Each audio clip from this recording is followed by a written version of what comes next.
आज का हमारा सेकंड टॉपिक है डाइलेक्ट्रिक कांस्टेंट या रिलेटिव इलेक्ट्रिक परमिटिविटी।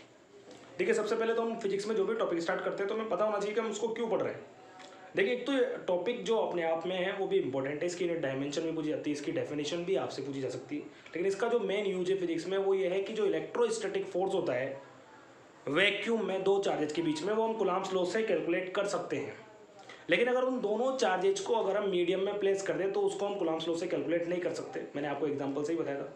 तो मीडियम में दो चार्जेज के बीच में मीडियम में फोर्स कैलकुलेट करने के लिए हमें फॉर्मूला चाहिए, और उस फॉर्मूले में हमें हेल्प मिलेगी डाइलेक्ट्रिक कांस्टेंट या रिलेटिव इलेक्ट्रिक परमिटिविटी से। तो आज का हमारा टॉपिक है dielectric constant oblique relative electric permittivity. Dielectric constant को कैपिटल के से रिप्रेजेंट करते हैं। याद रखें, स्मॉल के इलेक्ट्रोस्टैटिक फोर्स कांस्टेंट होता है और कैपिटल के डाइलेक्ट्रिक कांस्टेंट होता है। इस बात का आप विशेष ध्यान रखें क्योंकि दोनों एक ही टॉपिक में काम आते हैं। रिलेटिव इलेक्ट्रिक परमिटिविटी को हम रिप्रेजेंट करते हैं एप्सिलॉन आर से। किसे रिप्रेजेंट करते हैं? एप्सिलॉन। ध्यान दीजिए, हमने पढ़ा है एप्सिलॉन नॉट, ठीक है, होती है electric permittivity of free space या वैक्यूम। हम पढ़ चुके हैं ऑलरेडी। अभी हम पढ़ रहे हैं एप्सिलॉन आर। ये क्या होती है? Electric permittivity of relative electric permittivity. याद रखें, आपको कंफ्यूज नहीं होना है। एक और होती है एप्सिलॉन, ये होती है इलेक्ट्रिक परमिटिविटी ऑफ मीडियम। इन तीनों चीजों में आपको बिल्कुल कंफ्यूज नहीं होना है क्योंकि कंफ्यूजन हो सकता है आपको। तीन चीजें होती है। एक होता है एप्सिलॉन नॉट, जो हम प्रीवियस कूलम्ब्स लॉ प्रीवियस जो हमारा टॉपिक था उसमें पढ़ चुके हैं। वो होता है epsilon naught, that is the permittivity of free space या electric permittivity of free space. आज इस क्लास में अभी जो हम पढ़ रहे हैं एप्सिलॉन आर, ये होता है इलेक्ट्रिक परमिटिविटी और रिलेटिव इलेक्ट्रिक परमिटिविटी, और आगे इसी टॉपिक में आएगा epsilon electric permittivity of medium. तो इन तीनों चीजों में आपको कंफ्यूज नहीं होना है, इनको आपको सेपरेटली ध्यान में रखना है।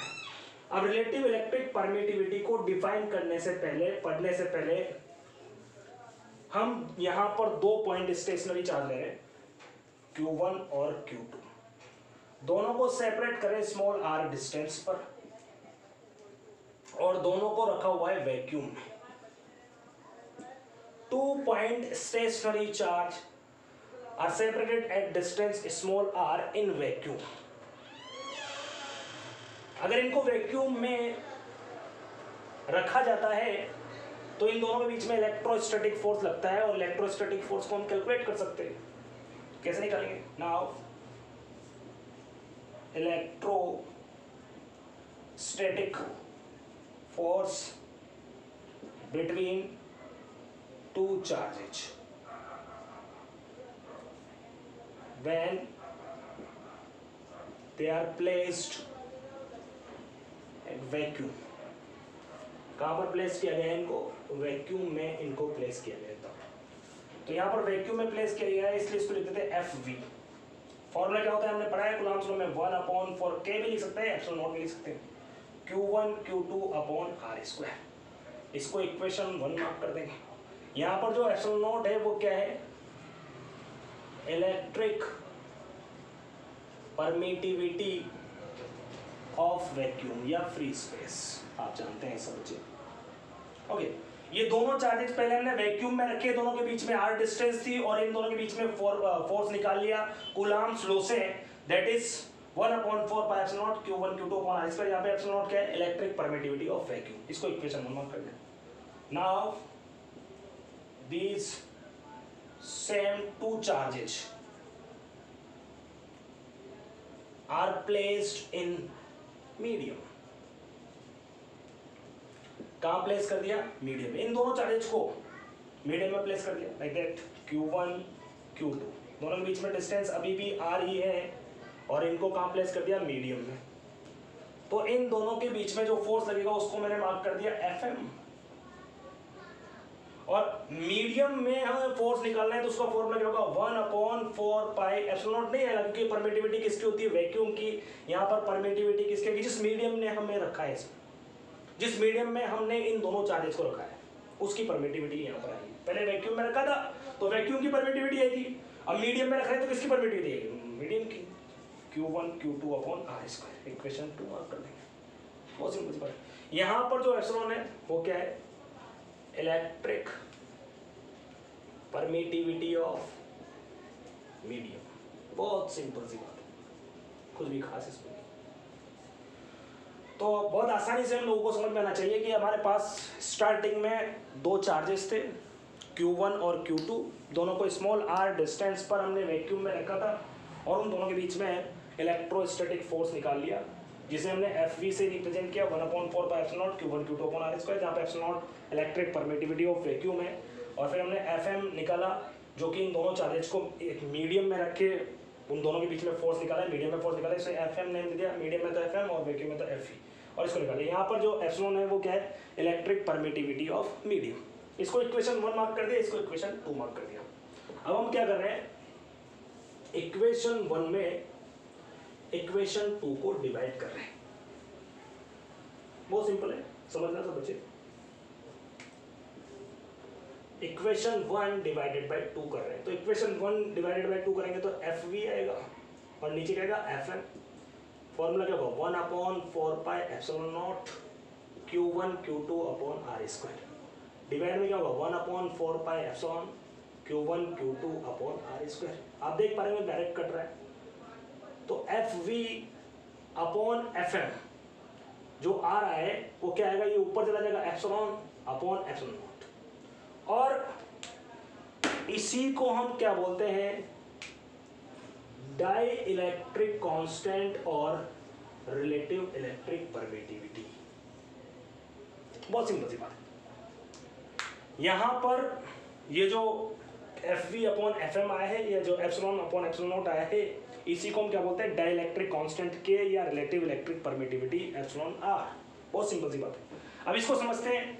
देखिए, इसको डिफाइन अगर हम करना चाहें तो कैसे डिफाइन कर सकते हैं, डिफाइन कर सकते हैं। FV क्या होता है, force experienced by two charges in vacuum, and what is FM, that is the force experienced by same two charges in medium. That means the ratio of force experienced by two charges when they are placed in vacuum to the force experienced by same two charges when they are placed in medium at same distance is known as dielectric constant. मतलब vacuum में किन्हीं दो charges के बीच में जो force लगता है, उस फोर्स में अगर उन्हीं चार्जेज को मीडियम में प्लेस करके कैलकुलेट किया जाए तो उन दोनों फोर्सेस के रेशियो को हम क्या बोलते हैं, डाइलेक्ट्रिक कांस्टेंट। इसकी फर्स्ट डेफिनेशन होगी। फर्स्ट डेफिनेशन जो होगी वो क्या होगी, K is equal to FV upon FM से बनेगी, जो क्या होगी कि वैक्यूम में दो चार्जेस के बीच में लगने वाला फोर्स और उन्हीं सेम टू चार्जेस के बीच में मीडियम में रखने पर जो फोर्स लगेगा, उन दोनों के रेशियो को हम क्या बोलेंगे, डाइलेक्ट्रिक कांस्टेंट, कैपिटल K है।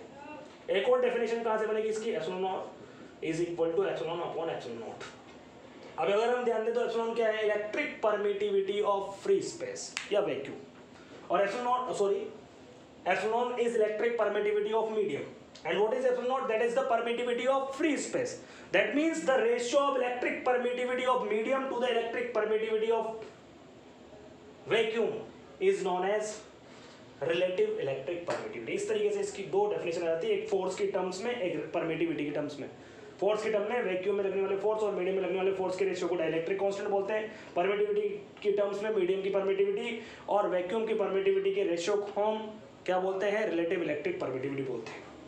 बहुत सिंपल सी बात है। अब अगर बच्चों हम बात करें कि इसकी यूनिट क्या होगी और इसकी डायमेंशन क्या होगी, इसकी यूनिट की अगर बात की जाए तो यहाँ जो इसका फॉर्मूला आ रहा है वो क्या, FV अपॉन FM। ऊपर फोर्स नीचे फोर्स, तो ऊपर भी यूनिट कितनी आएगी, न्यूटन, नीचे भी यूनिट कितनी आएगी, Newton. That means it is unitless and dimensionless physical quantity. इसकी डायमेंशन यूनिट होगी नहीं, यूनिट नहीं होगी तो डायमेंशन होगी। ओके बच्चों, हम कूलम्ब्स लॉ और डाइलेक्ट्रिक कांस्टेंट प्रीवियस लेक्चर्स में पढ़ चुके हैं, और मैंने आपको जब कूलम्ब्स लॉ बताया था तो मैंने आपको बताया था कि भाई कूलम्ब्स लॉ की हेल्प से आप केवल और केवल दो चार्जेस के बीच में वैक्यूम या फिर एयर में ही फोर्स कैलकुलेट कर सकते हो। आप मीडियम में कूलम्ब्स लॉ की हेल्प से फोर्स कैलकुलेट नहीं कर सकते दो चार्जेस के बीच में। तो यहाँ पर मीडियम में फोर्स कैलकुलेट करने के लिए हमने जो नया टॉपिक पढ़ा है वो पढ़ा है डाइलेक्ट्रिक कांस्टेंट। अब डाइलेक्ट्रिक कांस्टेंट का कॉन्सेप्ट यूज करते हुए और कूलम्ब्स लॉ को यूज करते हुए मीडियम में फोर्स कैलकुलेट करना सीखेंगे। अब देखिए मीडियम में फोर्स कैसे कैलकुलेट किया जाता है, समझने की कोशिश करना। देखिए अगर हम बात करें वैक्यूम की, तो वैक्यूम में जो फोर्स होता है उसका फॉर्मूला जाता है FV is equal to 1/4πε0 Q1 Q2 upon R square. और मीडियम में फोर्स का फॉर्मूला क्या होता है 1/4πε Q1 Q2 upon R square. ये जो फॉर्मूला है ये वैक्यूम के लिए फॉर्मूला है, और ये जो फॉर्मूला है ये मीडियम के लिए फॉर्मूला है। इसको इक्वेशन 2 मार्क कर देंगे। अब हम यूज करेंगे definition of dielectric constant. Dielectric constant का फॉर्मूला क्या होता है डाइलेक्ट्रिक कांस्टेंट। डाइलेक्ट्रिक कांस्टेंट की बात करें तो इसका formula K is equal to epsilon upon epsilon naught. तो यहाँ से एप्सिलॉन की वैल्यू हम पुट कर सकते हैं। तो यहाँ से एप्सिलॉन की कितनी वैल्यू आएगी K एप्सिलॉन नॉट। इसको पुट कर देंगे हम सेकंड इक्वेशन। तो FM इज इक्वल टू आएगा हमारा 1/4π K epsilon not Q1 Q2 upon R square. बहुत सिंपल सी बात है, हमने कुछ भी नहीं किया है। हमें वैक्यूम में इलेक्ट्रोस्टैटिक फोर्स का फॉर्मूला पता है, हमें मीडियम में पता है कि यहाँ एप्सिलॉन की जगह एप्सिलॉन कर देते हैं, और इसके बाद हमने डाइलेक्ट्रिक कांस्टेंट की हेल्प ली और यहाँ से वैल्यू पुट कर दी एप्सिलॉन की, जो कितनी थी K एप्सिलॉन नॉट। अब हम देख रहे हैं कि इस K को अगर हम हटा दें तो ये पूरा का पूरा फॉर्मूला वैक्यूम में फोर्स का फॉर्मूला ही है। तो हमने इसको इस तरीके से लिख दिया 1/K into 1/4πε0 Q1 Q2 upon R square. अब ये जो फॉर्मूला है ये वैक्यूम में फोर्स का फॉर्मूला है, और इसके नीचे 1/K आ रहा है। तो यहाँ पर जो मीडियम में फोर्स का फॉर्मूला है उसको हम लिख सकते हैं F वैक्यूम अपॉन K। अगर ये फॉर्मूला आपको आता है तो आप मीडियम में फोर्स निकाल सकते हैं, नहीं आता है तो आप मीडियम में फोर्स नहीं निकाल सकते। बहुत सिंपल सी बात है। तो मीडियम में फोर्स निकालने के लिए हम क्या करेंगे, पहले वैक्यूम में फोर्स निकालेंगे और उसके बाद डिवाइड कर देंगे उसमें डाइलेक्ट्रिक कांस्टेंट को। बहुत सिंपल सी बात है। मतलब जैसे मान लो आपके पास दो चार्जेज हैं Q1 इक्वल टू 1 और Q2 is equal to 1 coulomb, और दोनों के बीच में 1 मीटर का डिस्टेंस है। तो इनके बीच में वैक्यूम में फोर्स फॉर्मूला क्या होगा K 1/4πε0 Q1 Q2 upon R square. तो इसको सोल्व करेंगे तो ये कितना है 9 × 10⁻⁹ Q1 भी 1 Q2 भी 1 और ये भी 1। सोल्व करेंगे तो वैक्यूम में जो फोर्स आएगा वो कितना आएगा 9 × 10⁻⁹ न्यूटन। बहुत सिंपल सी बात है। अब अगर आपको मीडियम में फोर्स निकालना है तो आप क्या करो F vacuum upon K divide कर दो। अब मान लो मीडियम जो दिया है उसका डाइलेक्ट्रिक कांस्टेंट 2 है, या फिर आपने इनको पानी में डिप कर दिया तो पानी में का डाइलेक्ट्रिक कांस्टेंट होता है 80। तो एक क्वेश्चन में गिवन होगा तो FM इज इक्वल टू कितना का वैक्यूम में कितना फोर्स था 9 × 10⁻⁹ और 80 से और डिवाइड कर दो। मतलब कुछ नहीं करना है, वैक्यूम में फोर्स निकालना है सिंपली कूलम्ब्स लॉ से, और उसके बाद क्या करना है उसके डाइलेक्ट्रिक कांस्टेंट को डिवाइड करना है, तो आपको अपने आप मीडियम में फोर्स मिल जाएगा। बहुत सिंपल सी बात है। अब देखिए यहाँ पर अगर हम कुछ मटेरियल्स का डाइलेक्ट्रिक कांस्टेंट डायरेक्टली याद रखें तो वो भी हमारे लिए आसान रहेगा। ये फॉर्मूला हमारे काम आने वाला है, इसको याद रखें आप। मीडियम में फोर्स का फॉर्मूला कहता है वैक्यूम में फोर्स और उसमें डाइलेक्ट्रिक कांस्टेंट डिवाइड कर दो कैपिटल K। इस फॉर्मूले से हम न्यूमेरिकल्स कर सकते हैं। और कुछ मटेरियल्स के डाइलेक्ट्रिक कांस्टेंट अगर आपको डायरेक्टली याद है तो बेटर है, नहीं रहे तो क्वेश्चन में दिए जाते हैं। अगर हम बात करें डाइलेक्ट्रिक कांस्टेंट वैक्यूम की, तो वैक्यूम का डाइलेक्ट्रिक कांस्टेंट होता है 1, याद रखें। अगर हम बात करें डाइलेक्ट्रिक कांस्टेंट ऑफ एयर की तो ये होता है आपका 1.00054 या अप्रोक्स 1B से बोल सकते हैं। अगर हम बात करें वाटर के डाइलेक्ट्रिक कांस्टेंट की तो ये होता है 80। कुछ बुक्स में इसको 81 भी दे रखा है तो वो क्वेश्चन में गिवन होगा जो ये हमें काम में लेना है। इसके अलावा मेटल्स या कंडक्टर, एक ही बात होती है, आप जानते हैं कंडक्टर्स जो होते हैं हमारे मेटल्स और कंडक्टर्स, उनके डाइलेक्ट्रिक कांस्टेंट होता है इनफाइनाइट। ये हमें याद है तो बहुत बेहतर है। ये फॉर्मूला मैंने FM is equal to FV upon K के यहाँ पर डाइलेक्ट्रिक कांस्टेंट है और FV वैक्यूम में उन दोनों चार्जेस के बीच में इलेक्ट्रोस्टैटिक फोर्स है। ये भी अगर आपको याद रखें वैक्यूम का 1 होता है, एयर का 1.00054 जिसको अप्रोक्स 1 ही हम ले सकते हैं, और वाटर का 80 और मेटल्स या कंडक्टर का इनफाइनाइट होता है। ये याद रहे तो हमें ज़्यादा बेटर। अब देखिए इससे रिलेटेड कुछ क्वेश्चन हम यहाँ पर डिस्कस करते हैं। क्वेश्चन नंबर 2 या 3 क्वेश्चन हम यहाँ डिस्कस करेंगे। क्वेश्चन नंबर 1 की अगर हम बात करें तो हमें 2 चार्जेस गिवन है। फर्स्ट चार्ज है Q1, सेकेंड चार्ज है Q2। दोनों के बीच में जो डिस्टेंस है वो है स्मॉल r, और दोनों एक्सपीरियंस कर रहे हैं force in vacuum capital F। तो आपको वाटर में कैलकुलेट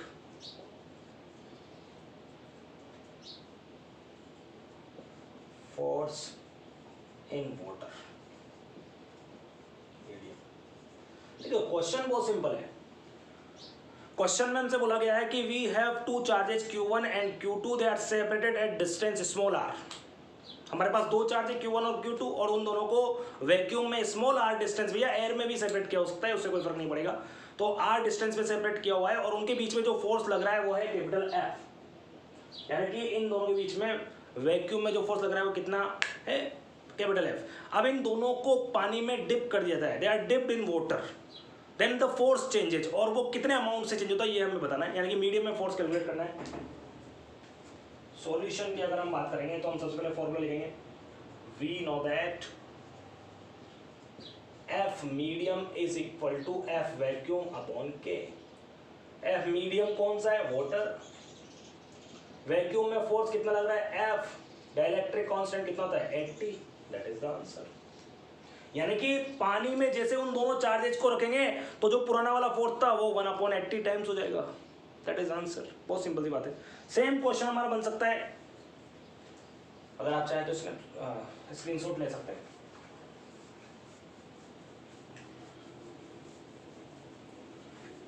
क्वेश्चन नंबर 2, मान लीजिए वापस से हमारे पास दो चार्जेस है Q1 एंड Q2 और दोनों के बीच में डिस्टेंस है r और इन दोनों के बीच में वैक्यूम में फोर्स लग रहा है कैपिटल F।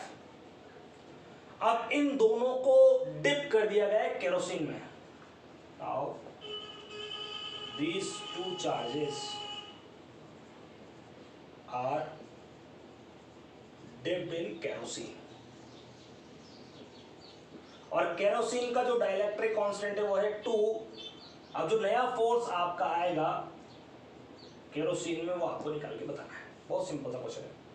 मैं एक बार और क्वेश्चन रिपीट करता हूं, we have two charges Q1 and Q2 separated at distance small r in air and the force experienced by two charges in air is capital F. Now these charges are dipped in kerosene and the dielectric constant of kerosene is 2.